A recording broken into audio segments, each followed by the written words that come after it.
Exorcist Believer is the sixth film in the Exorcist franchise and a huge disappointment for me.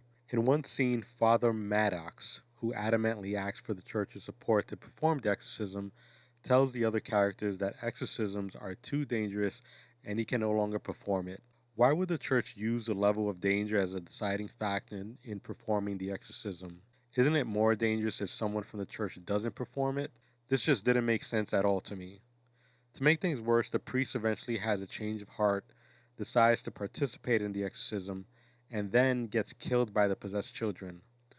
What was the point of the priest character if they were going to kill him off so soon? How is it that the most qualified person to perform the exorcism is the only one that gets killed out of all the characters that participated in the exorcism? In another scene, prior to Father Maddox participating, the exorcist participants include a pastor, a lady that failed to be a nun due to her abortion, a spiritual guide, the parents of the possessed little girls, and a neighbor. Everyone except the priest, as Father Maddox had not decided to partake yet. Out of all these people, no one was in control of the situation. Everyone showed weakness. The would-be nun lady almost immediately starts to break under pressure as the demon mentions her aborted child.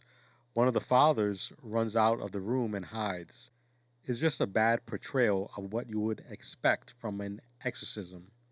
Unlike the original Exorcist, the priests in that film were defiant and determined to defeat evil. Even when the younger priest had a moment of weakness, he was still able to regroup and perform the exorcism with strength, although his demise followed. Another scratch my head moment was when Chris, the mother of Reagan from the original Exorcist, enters the room of one of the possessed children and is immediately stabbed in the eyes by the possessed and taken out of the picture. She was literally in the movie for about 15 minutes. What was the point of her being introduced into the movie if she was going to be immediately removed? She should have taken a larger part in the movie, especially during the exorcism scene.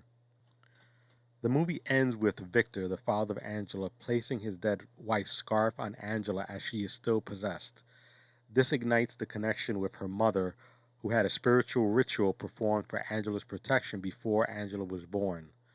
The connection ignited by the mother's scarf seems to have removed the demon from Angela, while Catherine, who was also possessed, dies.